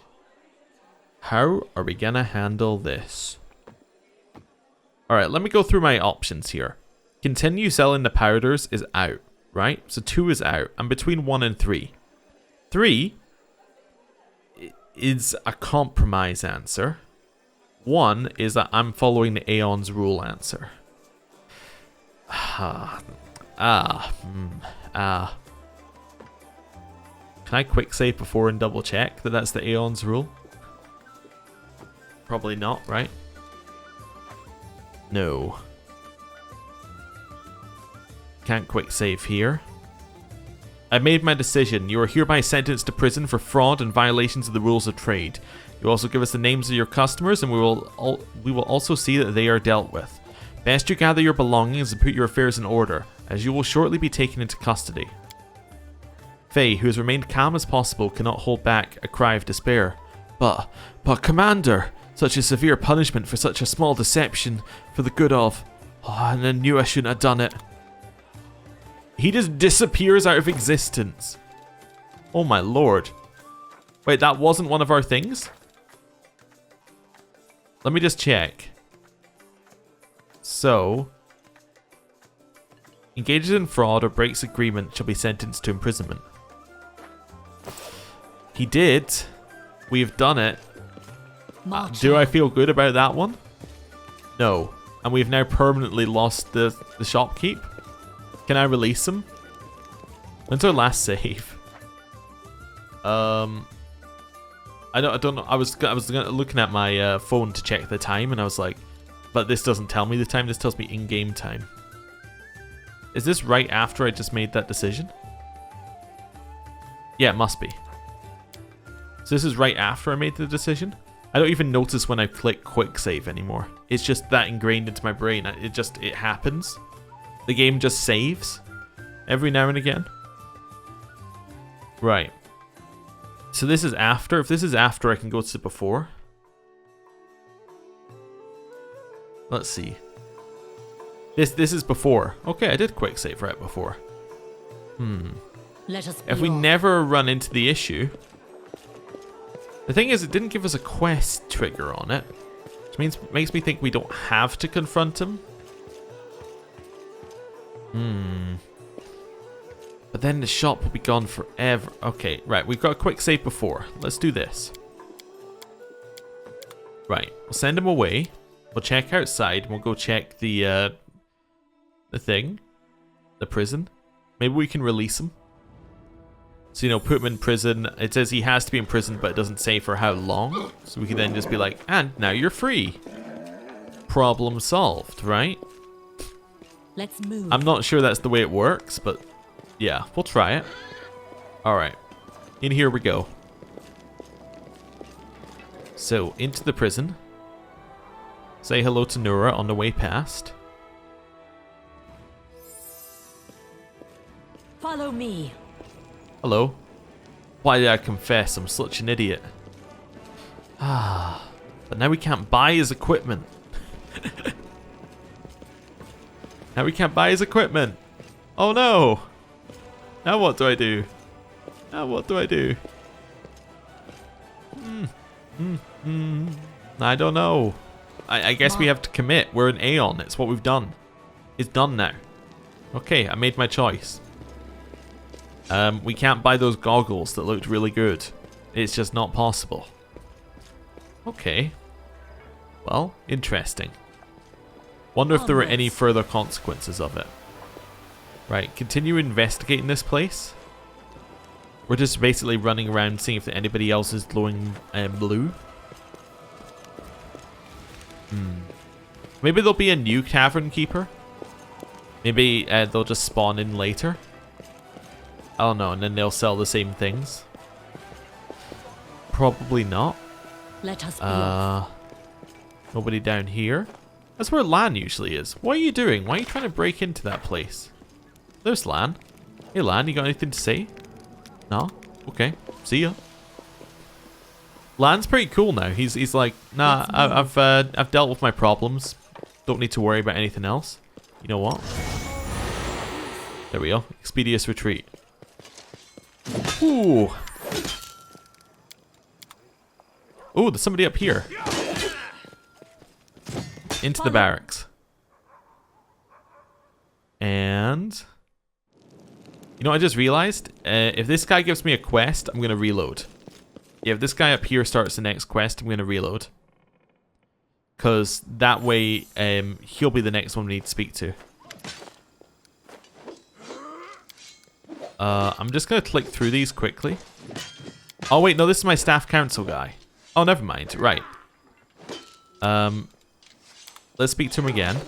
What are your responsibilities in my army? Enlisting, screening, and recruiting recruits. Training recruits. Furthermore, by Her Majesty's orders, I was appointed as the chair of your staff council. As he mentions Galfrey, his voice assumes a tone of deference and reserved pride. Tell me, Captain, what does the staff council do? In short, we make sure that whenever orders are given, they are executed properly. Our other job is to keep the soldiers' morale high so they always follow their officers' commands without question. As for the officers themselves, we look out for any unseemly or incompetent types who subvert the troops' trust. Report any staff-related issues to yourself, suggest solutions, and ensure directives are followed. Tell me about yourself. Affirmative. I hail from Ursarion. My parents were caravanners. They knew the entire length and breadth of the desert, fearing no heat, thirst, or wind. They told me that I was born after they miraculously survived a fierce sandstorm, one that raged for 5 days straight, blocking the sun out of the sky. We call sandstorms like those harmattan's. I don't know if that made me the way I am, but I do know they named me after that sandstorm. I didn't follow in my parents' footsteps. In truth, I felt uneasy in the desert. Among the dunes, I feel like I'm trudging through a swamp. Yet, instead, I enlisted in the army of His Majesty Calumet I. He had just ascended to the throne after throwing off the Kalashite yoke, and returned to Orisian, returning Ursarion to its independence. I soldiered in the infantry for exactly 100 years. I saw and shed no shortage of blood, both mine and that of others. In other words, I performed my duties to my homeland. But the older I got, the stronger and nagging voice in my heart grew. It kept telling me that I was not fighting for what I should have been. Homeland or not, there was a war in this world that meant more than all the others. I went to a temple of Ra, made my sacrifice and prayed, "O King of the Heavens, set me on my path." That same night I had a dream. I was a sandstorm flying above the endless lands as if I had a falcon's wings. Over the desert, the sea and the forest, right towards the Worldwound. My god had shown me the path. That was clear as day. I resigned, left for faraway Mendev. For 24 years I served Her Majesty Galfrey, and had a good taste of the abyss. Then that whole disaster in Canabris occurred and the Queen called for a new crusade. And here I am fighting under your command. Alright, cool. Over here. Nobody's down there. Right, through this way. I love the little fire tracks behind us as well as we're running around. Ooh, zoom. Right. Can check that. We already checked this place. There's nobody here. There's going to be nobody in the graveyard because that was Soasil's place, but we'll see. Yeah, nobody in the graveyard. Right. We already know the one who's over here. Yep, that's Rushale. Right, into the temple. Continue doing our zoomies. Anybody here? Not on that side? This side? Nope. How long does this buff last for? Another 10 minutes. Oh, wow, it's perfect for running around. Let us be off. Right. Yeah, nobody's here. Speed out the front door. Right. Just imagine you're just sitting here enjoying your day. Then all of a sudden, the commander of the Crusades comes running past you with magical legs. Just a weird experience. Right, up here. I'll check the last bit. I think actually, because we didn't find anyone else, Fi must have been our choice, and we didn't get a quest because he confessed immediately. And apparently confession does not give you a reduced sentence in Mendev. Ah, you've finally remembered my existence. Ooh. You know, I had a dream about the two of us. Indeed. Darren smiles. I'll bet it was something rather tender, or perhaps something exhilarating. No, it was a nightmare where someone or something was watching us. Darren instantly turns pale and starts talking over you. It was just a dream. You have nothing to worry about. One dreams of plenty of odd things, but none of those are real after all. Sure, it was just a stupid dream. I don't think I even remember what it was about anymore. Well, that's good then, Darren says with audible relief. I have to. Oh, wait, no. Where are we? Can I reload before I spoke to him? Oh, it was before Faye. I wanted to see what happened if we did it. I'm going to reload because all we did was speak to that guy. Yeah, all we did was get lore. I think. Yeah, all we did was get lore. So I can punish Faye. That's okay. And we can click through the lore quickly if we need to. Yeah, I can run over there, pick up the lore, and then come back. That's fine. Right. I just want to try the other side of that, because I want to see if we just get attacked immediately or instantly killed. Right. Goodbye. Little buff. That tavern music reminds me of, you know, the Gwent music. For in Witcher 3. Not like the Gwent music in the standalone one, but the one of the tracks that plays a lot when you're playing Gwent. It's got that same kind of folksy festival feel to it. Okay, I think I'm going to go and get the lore just in case, because sometimes just grabbing the lore at one point triggers conversation options later. So like, because we know this about him, it will trigger a conversation option later for something else, and then that'll trigger a conversation for something else. It'll then trigger an entire new quest line. I don't think this is going to be one of those. I think this one's just going to be lore for lore's sake, but you know what we can do? We can just jump through these, and then we don't need to worry about whether it's locking anything or unlocking anything. It's just done. It also means that it's marked off if I ever come back to him. I don't go through it again. So that's a quick save after him. Right. Could have quick saved right before we spoke to Darren, but I just wanted to make sure I had one. Right. I think I'm going to lock in the the tavern keeper Let us be off. Sentence. Yeah, I think we're fine with that. Right, over here.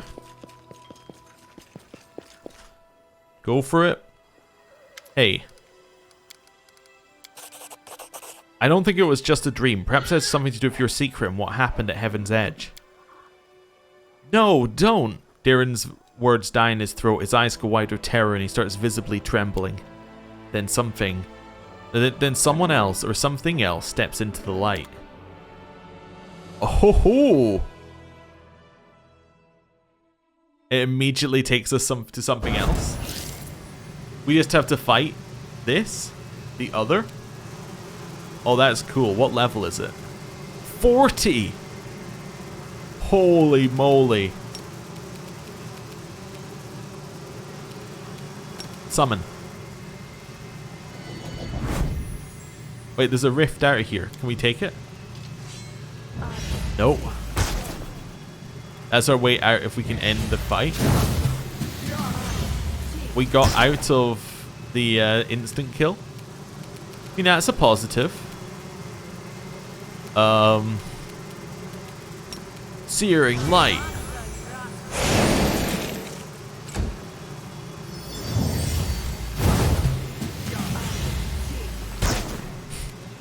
Failed to overcome the spell resistance. Hit it. We can't even hit it, let alone overcome the spell resistance. Run! Run!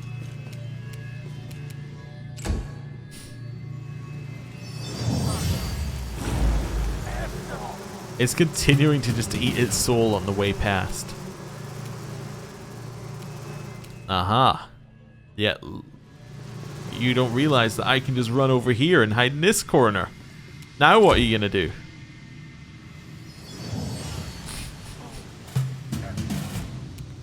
We got any more summons? No.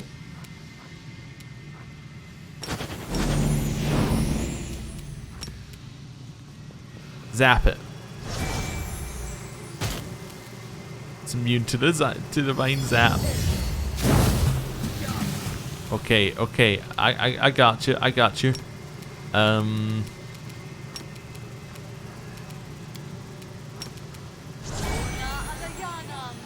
It's immune to the spell magic. Kill me. Or this is a surprising number of turns. I don't know. Searing Light? He's gonna be immune if we hit him. It failed to overcome the spell resistance. He's still attacking her Axiomite. Alright, kill him. Nope. Well, it's still there. Alright, we're gonna die. Attack it. Did we even have a chance of hitting? I don't think we did.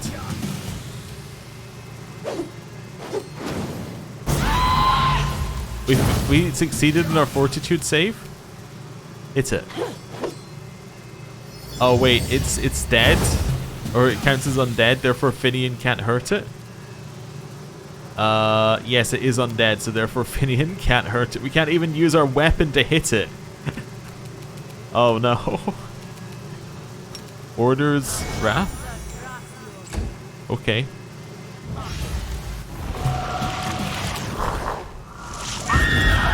I'm alive. Ha. I just wanted to check.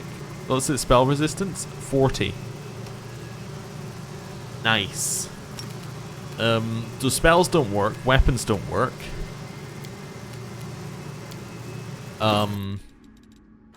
I don't have any backup weapons. Force reality.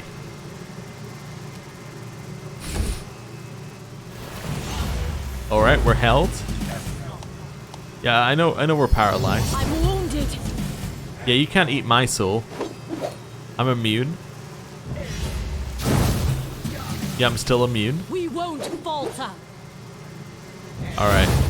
Well, I'll be dead next turn, probably. I won't give up. We're still alive. There we go. There we go. No, wait, it auto saves you here?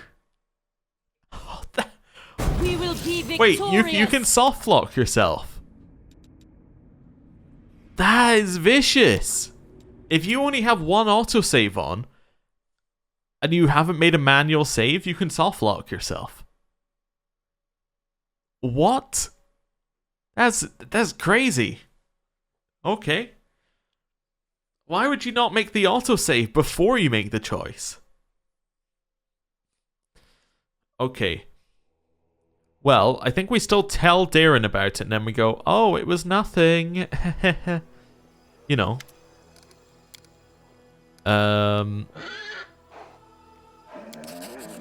Sure, it was just a dream. What do you say to spending some time with me? You'll have to persuade me a little more. I jest. Of course, I'd love to. Let's go. What does this do? It passes 4 hours? Oh. Hello there. Oh my. Well. Hey, Darren, do you want to see my magic mirror? Oh, he's gone.